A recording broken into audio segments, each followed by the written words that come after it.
क्या आप भी मुंहतोड़ जवाब देना चाहते हैं जो आपका मजाक बनाते हैं?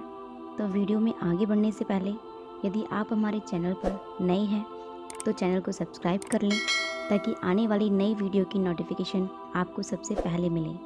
तो चलिए जानते हैं कि हम मुंहतोड़ जवाब कैसे दें। आपने कभी ऐसे आदमी के साथ काम किया है जो खुद को असुरक्षित महसूस करता हो, या जिसे डर लगता हो, या जो आपको डराता हो?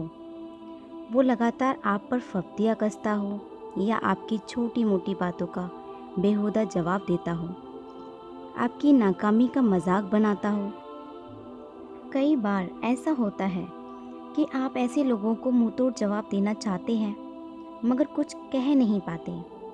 कई बार आप 2 दिन बाद उसकी बात याद करके कोई कड़क सा जवाब सोच लेते होंगे, मगर तब तक तो बहुत देर हो चुकी होती है। किसी की भी फप्तियों का सही वक्त पर माकूल जवाब दे पाना ही आपको तसल्ली दे सकता है।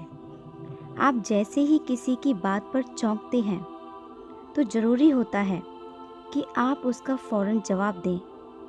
जानकार कहते हैं कि किसी की बेहुदा बात या भद्दे मजाक का मुंहतोड़ जवाब देने के लिए ज़रूरी है कि पहले आप उसकी बात को गौर से सुने। चाणक्य नीति कहती है कि लोग दूसरों की बोलने की रफ्तार से ज़्यादा तेज़ी से सोचते हैं। इससे सुनने वाले को सामने वाले की बात का जवाब सोचने का वक्त मिल जाता है। जिस वक्त बोलने वाला यह सोच रहा होता है कि सामने वाला उसकी बात सुन रहा है, ठीक तभी वह मन में जवाब सोच रहा होता है। आप इस बात को ऐसे समझें कि कितने ही बार कॉन्फ्रेंस कॉल में आप दूसरों की बात सुनते सुनते कोई आइडिया देने की सोचने लगते हैं, कुछ सवालों के जवाब बताने को बेताब हो जाते हैं, यहाँ तक कि सामने वाले की बात ख़त्म नहीं होती और आप बोल पड़ते हैं। यही आदत उस वक्त भी लागू होती है जब आप किसी की फप्तियों या बेहुदा मजाक सुन रहे होते हैं। अब सवाल यह है कि किसी की बात सुनते हुए जो आपके पास वक्त होता है उसका कैसे सही इस्तेमाल करें कि आप सामने वाले को मुंहतोड़ जवाब दे सकें। चाणक्य नीति कहती है कि हम अक्सर दूसरों की बात पूरी तरह सुने बगैर जवाब देने को बेताब होते हैं और सटीक जवाब देने का मौका गंवा देते हैं। वो कहती हैं कि किसी को मुंहतोड़ जवाब देने का सबसे सही तरीका है कि उसे गौर से सुने। एक तरीका हो सकता है एक शब्द वाला वॉलीबॉल खेल खेलना, जिसमें 2 लोग धड़ाधड़ बारी बारी एक एक शब्द जोड़कर एक कहानी बुनने की कोशिश करते हैं। इस खेल में खिलाड़ी अपने साथी की बात गौर से सुनने को मजबूर होते हैं, तभी वो जल्दी से सही शब्द बोल पाएंगे। इस खेल का मकसद होता है कि हम अपने अहम को किनारे रखें और सामने वाले को ध्यान से सुनें, उसे अहमियत दें, क्योंकि किसी की भी बात ध्यान से सुनने का मतलब है कि आप अपनी राय बदलने को राज़ी हैं। जहाँ तक बात व्यंग्य भरी बातों की है, तो अगर आपका कोई साथी लगातार ऐसी हरकत करता या करती है तो उसकी बातें गौर से सुनने की आदत डालें। उसकी बात ध्यान से सुनेंगे तभी आप उसको मुंहतोड़ जवाब दे पाएंगे। सुनने की आदत डालकर आप पूरी बातचीत का कंट्रोल अपने हाथ में ले लेते हैं।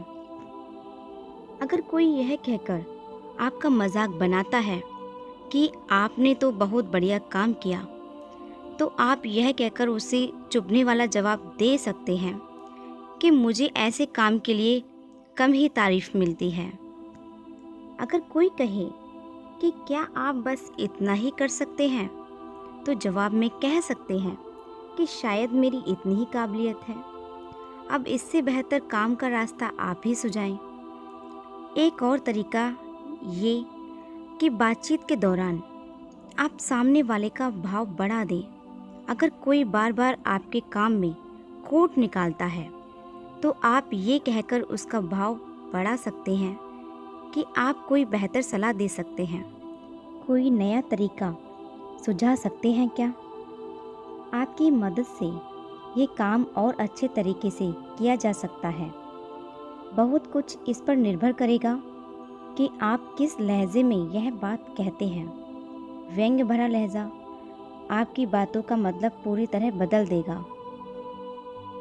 चाणक्य नीति कहती है कि किसी को मात देनी हो तो अपनी लहजे में नरमी लाएं। आधी बाजी आप ऐसे ही जीत लेंगे। चाणक्य नीति कहती है कि जब दफ्तर में चुहलबाजी या मजाक बेहूदगी में तब्दील होता है तो माहौल खराब हो जाता है। इससे लोगों के रिश्ते भी खराब हो जाते हैं। उनके मुताबिक किसी के काम में कमी निकालने से काम पर असर पड़ता है। जिसके काम में बार बार खोट निकाली जाती है उसकी परफॉर्मेंस पर भी इसका असर पड़ता है।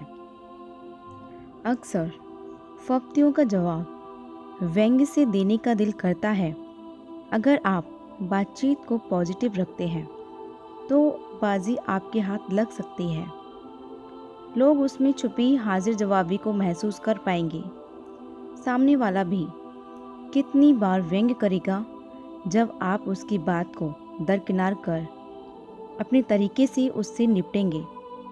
कोई अगर कहे कि यह काम बड़ा धीमा चल रहा है तो आप कह सकते हैं कि धीमा ही सही मगर चल तो रहा है, रुका तो नहीं। चाणक्य नीति कहती है कि बातचीत को पॉजिटिव रखकर आप दफ्तर का माहौल बदल सकते हैं। इससे आपके साथी, आपके जूनियर और आपके बॉस के बीच आपकी इमेज बेहतर होगी। इससे लोगों का मजाक बनाने वाले की बदनीयती भी लोगों के सामने जाहिर हो जाएगी। वैसे हाजिर जवाबी का एक ही मकसद होता है, माहौल को हल्का फुल्का बनाना। आप बात ऐसे कहें कि लोग मुस्कुराकर उठें या ठाका लगाएं, तो बात अपने आप ही ख़त्म हो जाती है। दूसरों का हंस देना ही आपकी जीत की निशानी है। वीडियो में अंत तक बने रहने के लिए बहुत बहुत धन्यवाद। यदि आपने अभी तक हमारे चैनल को सब्सक्राइब नहीं किया है तो सब्सक्राइब कर लें, लाइक करें, शेयर करें